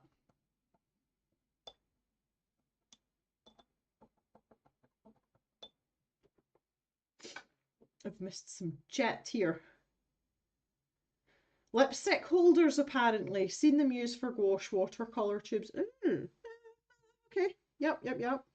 Will I be getting any more Graphmaster marker sets? Probably not, Michelle. The only reason I had those was because they'd come in a subscription box. So not really likely that I'll be getting those back in, unfortunately. Haven't found a supplier for stuff like that.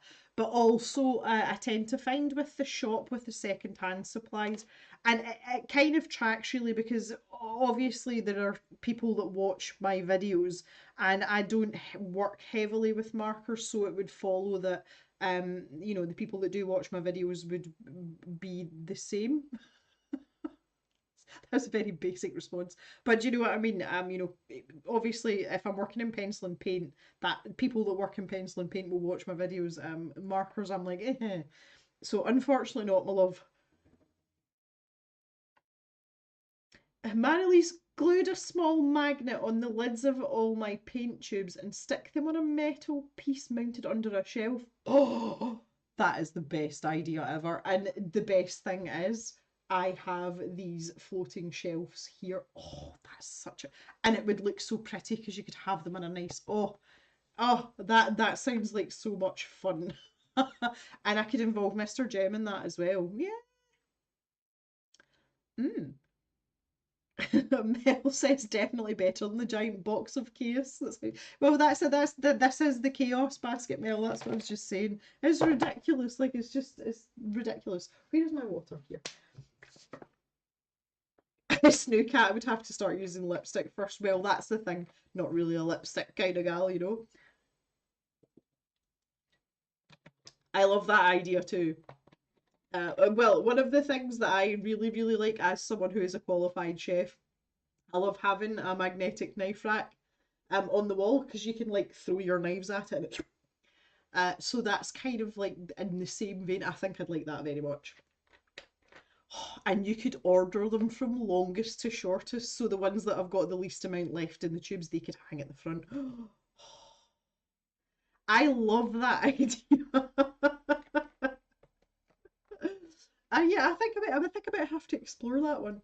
I would totally there's the shelf that you can see here. You can just see the end of it. There's an identical shelf to this, but it's higher up and staggered, and it's almost butted in against the wall that's facing me.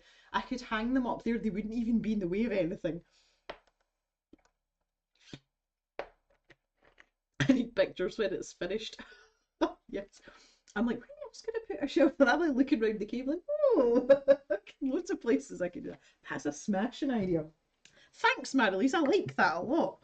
I like it a lot. I like it a lot. Okay, so for this middle section for blocking in, we want to go for more of that yellow feeling. So I'm going to show you the permanent yellow deep. So we're veering away from the bumblebee, but as you're about to see, they're very, very similar. And it matches my jumper. All matchy matchy. Oh yes. Now this is, I would say you're kind of in danger territory here because we're kind of at the very bottom end of yellow, really. We're kind of almost into slightly golden orangey territory, but that is absolutely a-okay. It's not a problem. So let's give this a wee mix because it's separated a wee bit in the tube.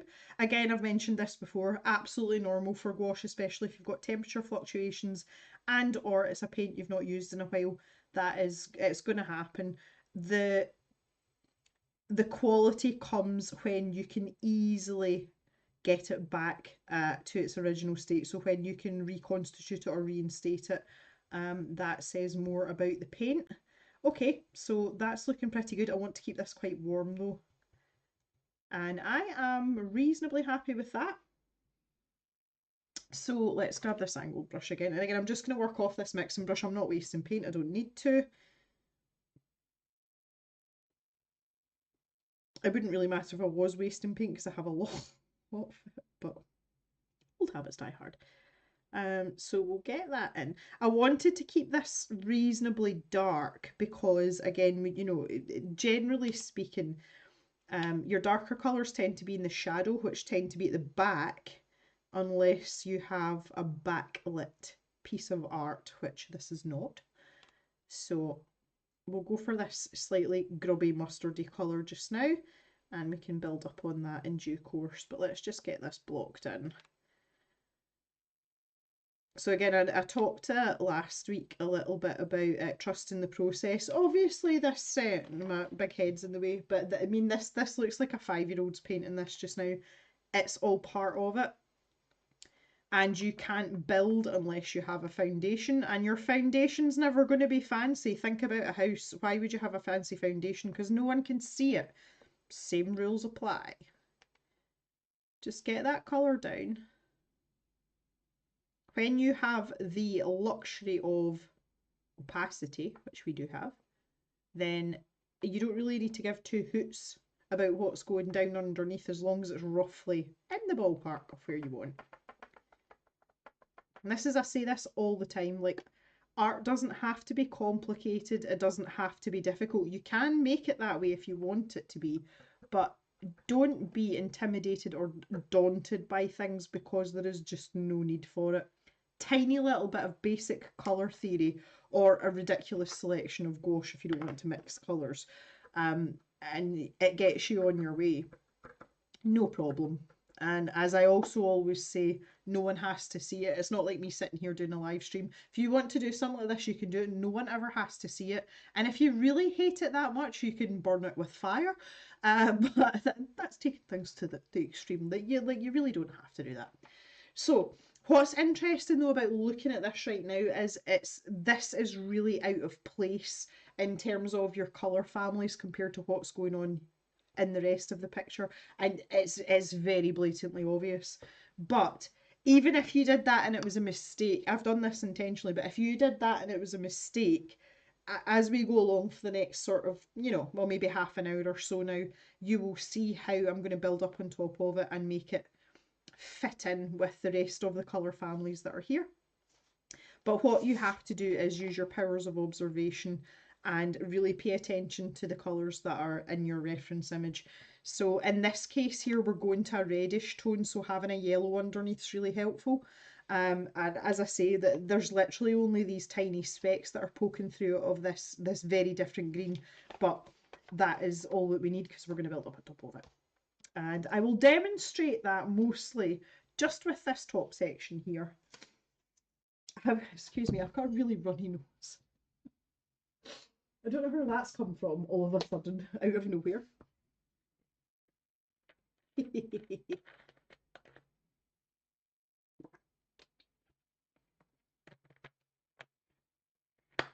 That blob looked like a seal. Oh, guys. You're so funny. So question for you then, for those of you that are here and still active in the chat, are any of you going to be around on Friday night for our other stream? Telling you, earning my pennies this week. To be fair, I should have earned them last week, but internet. I would love to know how many of you may be around to hang out. So that stream will be starting half an hour later than we would normally finish our Wednesday stream for those of you that are in different time zones. Right, so I'm going to mix in a little bit of white into this yellowy, greeny colour. So we're not trying to instantly get to where we need to go, but we're working towards it. So the way we're going to do that is by mixing our yellow, our white and our greens. So this green here that we squidged out, we're going to pop that in too. And you can see again, we're back to like a nice sagey colour almost. We're a little bit off that, to be fair. But that needs to tie in sort of with what's going on over here, but there's definitely more yellow. So let's just mash that all together. There we go. So specifically, I'm looking at this section here. So we can start with this greenish yellow, and then once that's dry, we can add a little bit more yellow on top. Now, there isn't much in the way of brush strokes in terms of like indicators here. It does look kind of smooshed together, and that may be due to the fact that the print quality that I've used for my reference image may not be the best, but that's okay too. So we'll pop this in here. For those of you that can't hear it, in fact most of you won't hear it, Jock is now snoring again. It seems to be a later on in the stream thing, doesn't it? It must be the time of day. Stop again. Okay, so that's instantly tying in that top part to the next section down. You see? Where is he?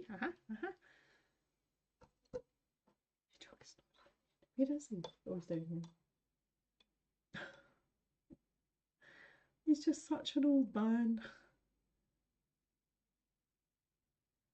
Okay, so just some white and green together. There's residual yellow on my brush, but again, not mad about that. So this seaweed colour has got quite excuse me, has got quite a greyish tint to it.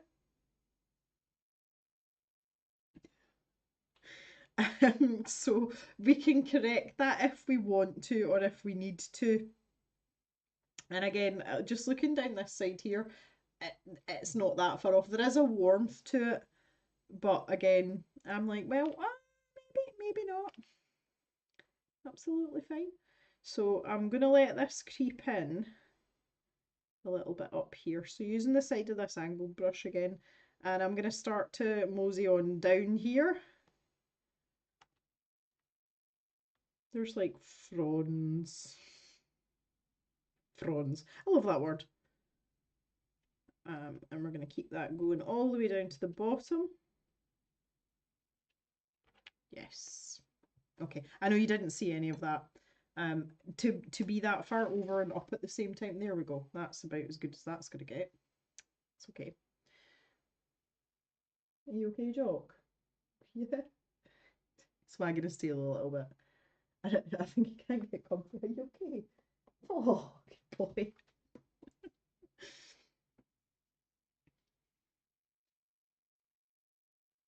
Oh, Mel's getting new internet. Oh, that's exciting. Oh, Daria's not sure, but make it if she can. You breathe down the internet guy's neck to make it work faster. Well, to be fair, Mel, we're going to be starting at 5:30 BST. I am assuming that I will be here for most of the evening. Um, at the very latest, though, I think I'll be finishing maybe 9. That's when I normally feed my dogs in the evening. So that, you've got a good couple of hours to jump in if that's what you want to do. Michelle, I've already answered you in you must have not heard me. I'm not likely to have the Graphmaster markers again. They came in a subscription box. And I no longer have a subscription to any subscription boxes. And not being a marker person, we don't have a huge market for them in the used section of the stash shop. So I'm really sorry, but probably not. If I do come across any though, I'll let you know. If I've got your email address, so I'd be quite happy to get in touch with you if I happen to come across them. That wouldn't be a problem at all. But generally speaking, no, it's not something I've got my eye out for. So I'm just mixing in a little bit of yellow. Well, chartreusey yellow. There we go, that's nice.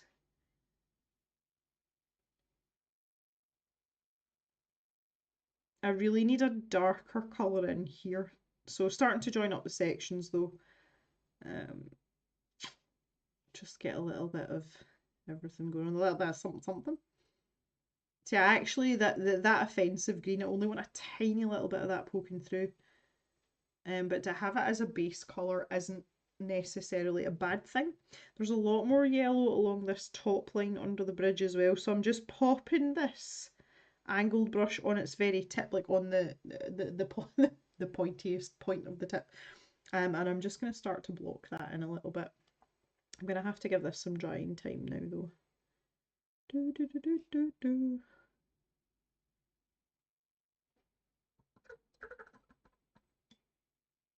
Now, if I want a darker colour, it's really difficult to tell with this darker colour that's kind of like stippled through. And the easiest way to do this is to determine whether it's cool or warm, and then just add some black into another colour. But because we've got this red in and green, I'm assuming that the darker colour is going to be a really dark green. I'm just making an assumption of what I can see with my eyeball. So I would go for probably some of this green on its own first, and then maybe if it's not dark enough I can mix in a teeny weeny like toty little bit of black. I'm going to have to let that dry for a wee while. I do have this, there's a sort of darker stipple down here as well. This is dry, so I'm going to take most of the paint off my brush, so that it's more of like a sort of dry brushing effect. See the texture I'm getting with that there? And I'm just going to start to work this in around this green area in sections. Just a little bit up there too. Why not? We don't want to press too hard because we don't want to knacker the bristles. But these brushes seem to be fairly hardy, so yeah. Can probably be a little bit more heavy-handed. And this seems to, this kind of like stipples out. So we'll have to go over that again because we've got this whole water area to do. But if I pop a little bit of that in there just now, it'll be kind of a reminder because it might be another 5 years before I come back to this. You never know. So we're best just to stick it in because we can always paint over the top of it and not an issue. But yeah, let's pop some of that in there too. Yeah.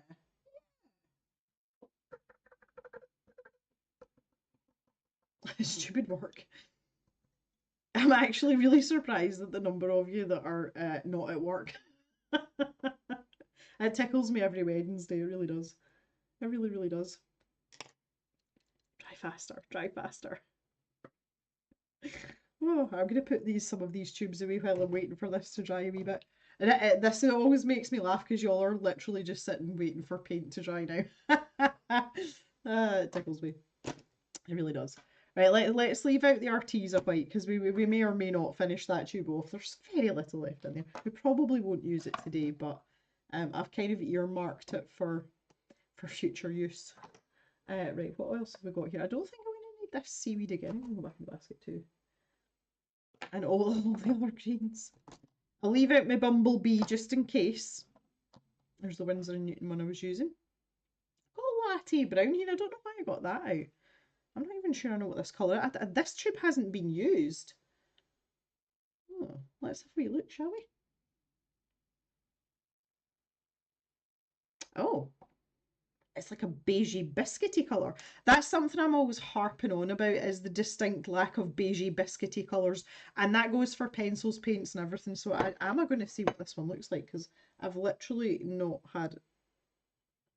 Oh, that's nice. Do you know, that would be a really nice base colour for a lot of baby animals as well. I'm thinking like rabbits, fawns, maybe even bears. A great colour to use in certain breeds of dog as well. That's lovely. Getting a wee bit excited with myself now. I'm just looking for, I don't have a specific scrap of paper. I can use this just now. This is like my splatter paper. But let's just... Yeah, that's a really nice colour. It looks a wee bit yellow on the camera, but that's because my face on light has got a yellow tint to it. But that is a really nice earth tone, and that would also work really well. See, if you're wanting to mix skin tones, that would be a really good base for mixing skin tones as well. So that was latte. What have I done with the tube? Good grief. I literally just sat it down. What did I do with it? I flung it back in the chaos basket. Yeah, that is latte brown. So it's got a 3 plus light fast rating as well. And that is the opacity there. So that full black square means that it is very opaque. So that's good to know. I'm going to try and like use that colour. I like that a lot. That's nice. Okay. See, this is what we do. We like to find things out. I didn't even know that was there.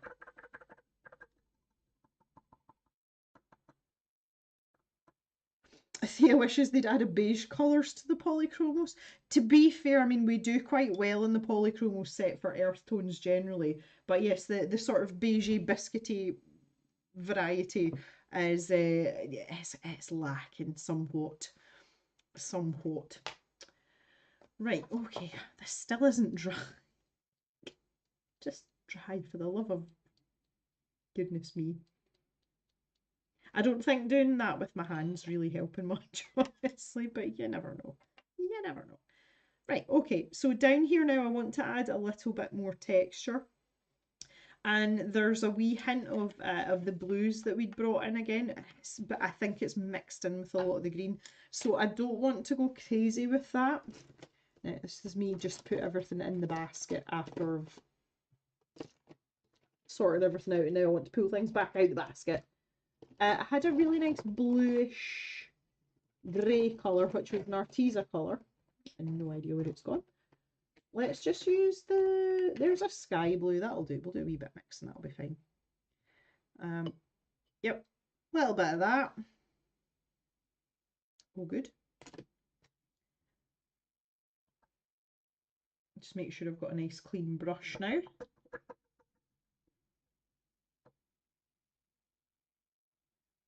Hi Susan, how you doing?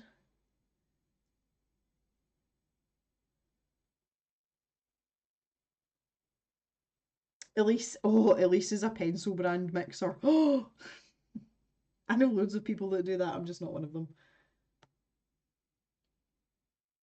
Unless there's a very specific colour. Like we were talking earlier about chartreuse. If I need a chartreuse pencil and I am working in any other coloured pencil, I will go to my Prismacolors and I will go and get the chartreuse pencil. And that's just the way that it works. And that's the way that it is. And you know that's like not questionable, but I don't sit with all my pencils mixed together and be like, no, I want that specific color. It's like, oh, I've got these colors, so I can make that color with the ones that I've got. And that, I find that really interesting because I think that says a lot about how people's brains are wired up. I am clearly very regimented in that sense. Thea clearly is as well, but we kind of knew that, didn't we, Thea? So I've just mixed a tiny bit of this. Oh, you can't see it.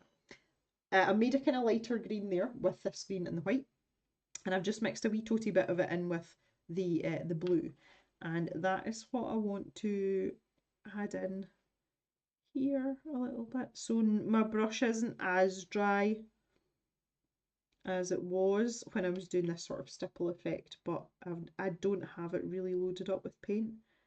I just want to add a little bit of this in. Yeah, there's a little bit that comes out here too. When I'm doing this, because I haven't worked on this middle section, I will put in more of a colour than is actually needed, just in case I end up getting overexcited and going over the top of it. But this section's where this kind of reddish colour comes in, so there's every chance. So when it comes down here though, I can ease up a wee bit. And that's going to start to kind of smoosh into these sort of lake type colours. So I might even just get fancy and pop some of that across there, because why not? Again, it's like setting myself a reminder for later, but in analog form. It's ridiculous. It's funny though. True. And that's starting to look somewhat like what I would like it to end up looking like. Wow, I made that a really difficult sentence for no reason. But we'll just pop a little bit down here.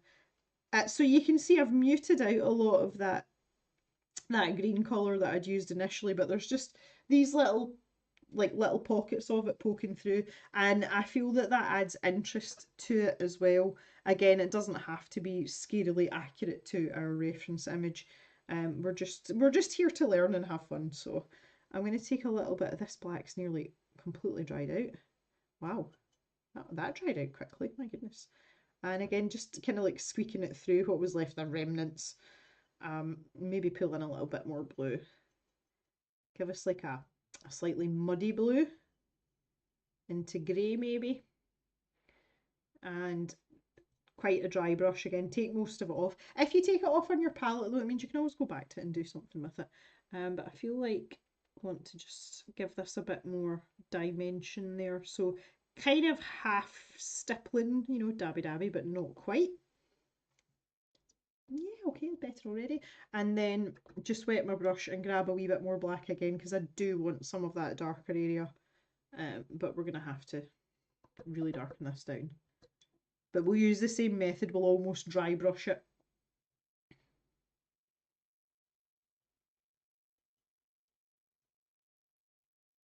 Okay, where I'm going with this. Still want it to look quite bluish though.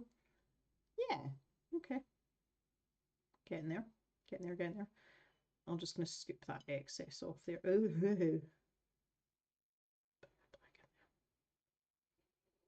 Mirrie's a layerer. A layer, layer, layerer. A layerer too. Derwents all work nicely together, but couldn't use polys with Prisma. They actually, this is the thing, and that's one of the reasons I really like polychromos, is they behave well with everything. You know, you can take a polychromos and fling it in amongst anything and it'll be fine. Doesn't always necessarily work the other way around though. Very dependent on the pencil brand.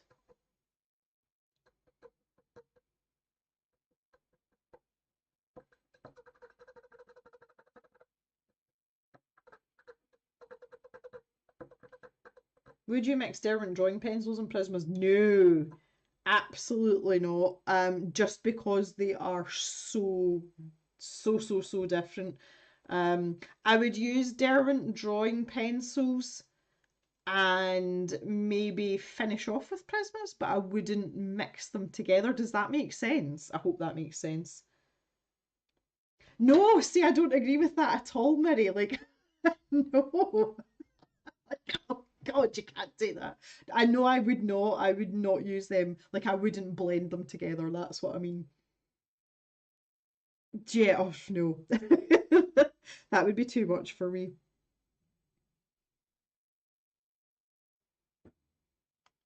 Right, let's do a wee bit more sort of dry stippling here.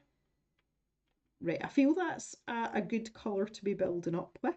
It's given me a little bit more contrast as well. And y'all know I'm a sucker for contrast. And I'll pop that up in there as well. Let go. Okay, so again, if I just pull this over, yep, much happier with that. And just to finish off on that layer, I want to put like a more sort of lighter sagey green with maybe a hint of yellow in it um, because. And I think that'll finish us off for today. We're just past 5 o'clock. I'm not in a particular rush today, but see, because it's nice outside, I kind of want to go outside. I don't like being cooped up. See in the winter, I will do live streams all winter long because the weather's crap and it's dark for most of the day. But just now, I feel as if I have to absorb all the sunlight I can while it's still here.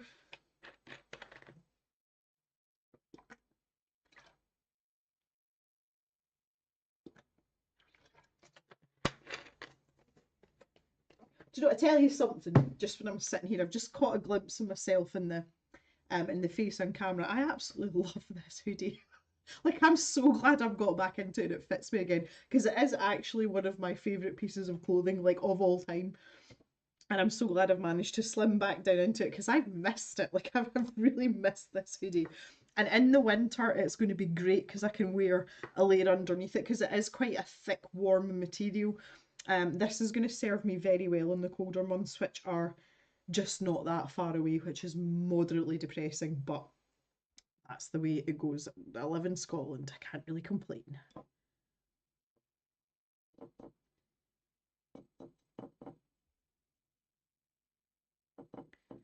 Right, that looks a wee bit too watery for my liking, so I'm going to beef it up by adding more of each colour with less water to get the concentration up. So this is more about consistency than colour at the moment. I need the opacity, so I need there to be less water involved. So you can see we're getting back to that nice sort of slightly creamy stage when you're doing, you know, topmost layers. That's kind of what we want. So let's go. I kind of want a wee bit of yellow in it as well, though. Oh, that was maybe too much. But no, we're okay there. This is the other thing I really like about paint as well. It's not as black and white, pardon the terminology, as working with pencil. Like there's so many minute degrees of yellowishness or whitishness, and you can sit and fart about and tweak away until you get exactly what it is you're looking for. And again, I'm very much, you know, I'm usually a very sort of black and white, yes or no type person, and I really enjoy having the freedom of this. And especially in gouache because of the opacity. Did I mention opacity before? But yeah, it gives me this sort of sense of freedom and not contentment, that's the wrong word, but an ease with using paint. Whereas when I'm working in watercolour, I'm like, holy crap, I'm going to mess this up so bad. And I don't have that same feeling with gouache. Like, I'm a lot more relaxed using gouache. And I don't seem to worry so much about doing a good job. And I think that in itself makes things turn out better. Does that make sense to everyone? I really like it. But anyway, I wasn't intending at all on doing this part or not fixing this part. But there we go. That's the way these streams go. This is still looking a bit offensive as well. I might have to like calm this down a little bit, but I can deal with that another time. Ah. I do. I absolutely like do. Yellow, yellow, yellow. He wants a sunshine yellow hoodie. Yay! It's so good. I have I have a knitted jumper, so like it's a V-neck and it's an offensive shade of orange. Orange is like my least favourite colour, but I was really kind of drawn to it and I bought it and I absolutely love it. And it's getting to the stage where it's quite baggy on me now and it doesn't look good because it's a V-neck. The shoulders are kind of starting to slip a little bit, and I really, really, really wanted to hold on to that jumper dearly. And the place that I bought it from, they still send me a catalogue. I'm like, where were we in the 90s? And they have it in a teal colour. So I am 100% buying that exact same style of jumper in teal, and I can buy it a size smaller. So I am super happy because I do get weirdly attached to my clothes. Like I don't know what it is, but if I find something I like, I will keep it and I will wear it to death until it literally falls apart at the seams. And I've always been like that. This is going to be one of those. We'll see how long it lasts. It's done well. I mean, I've had it like maybe 5 or 6 years now, but to be fair, for 2 of those years didn't wear it because I was too fat to fit into it. So, but yeah, really excited for the teal jumper. Did I tape off the sides of my picture? No, it's got a border. I think if I show you those ones, you can see it a bit more clearly. Don't need to tape it off at all. It's in a colouring book.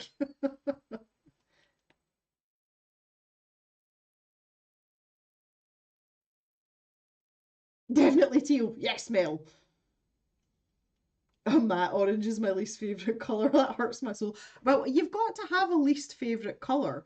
And I kind of like most of the colours, but orange is just not a colour I jive with.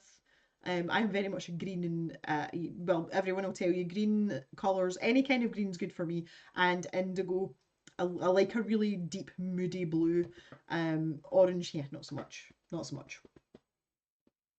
Marigold's also not an orange fan unless it's a burnt orange or close to a brown. Well, see, yeah, like orangey shades of brown, fine. Again, not a colour I would wear. Not necessarily a colour that I would use unless I'm doing autumnal scenes. But then again, I use orangey browns all the time in animals, and it's a bit boring. So that's maybe why I also don't like orange. You can draw from that what you will, people. Michelle's had a bit of a spending spree. You've got all the dual markers in the mandala book. You're in love with them all. Oh, that's good. That's nice. We love a spending spree. Well, no, we don't, Thea. Stop it. We don't need to buy any more stuff. Yeah, so speaking of buying stuff, I am planning on having just before we finish up, let's go to facey camera. Hello. We are, yeah, I'm planning on having the first of like the cave discovery videos out next week. Because you've all voted for number 33, which I'm not telling you what it is. So I would like to have that out at some point next week. There will be 2 videos a month. So the first video, they're kind of going to follow the same format as the unboxing videos. So the first video in the month will be, talking about the supplies, exploring different brands or different variations, and maybe like farting about a little bit with them. And then the second video will create some sort of artwork with them. And what that'll do is that gives me like a window of time for you guys to comment on the first video, and if you've got suggestions for an artwork or anything in particular you would like to see done with said art supply, I can then incorporate it into the second video later on in the month. That's the plan. So the first one of those will be out at some point next week. There will be no Wednesday live stream next week. I am busy. I'm busy. So we will forgo next week. I doubt that I'll bring this Monet page back in for a third incarnation. I think I might keep this until I've finished my other more pressing projects and then finish it up after that. But I'm not going to tuck this away and forget about it. I'm at the point now where we're 2/3 of the way there. I'm going to finish it. But maybe just not in a Wednesday stream. So I will probably communicate with you all regarding what we want to do going forward with the WIP streams. I quite enjoy this Wednesday afternoon malarkey. Um, it's good. It's actually quite nice to have a small stream and a quieter stream because I feel like I can interact with you all more. When it's busier, I do tend to miss things in the chat. And if I was to scroll back up and try and go through every comment, I wouldn't do any art. You know, so there's that. That's just my preference though. But again, you know, this is all very informal for us, and the group of people that are here are a core group that tend to, you know, reappear and keep turning up like a bad penny. So, you know, there's something nice about that sort of intimacy of it.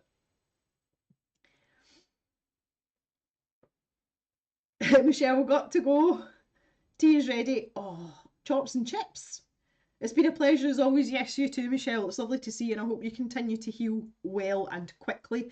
And you're literally back up on your feet ASAP. So please take care of yourself. That seems like a really good place to end this stream.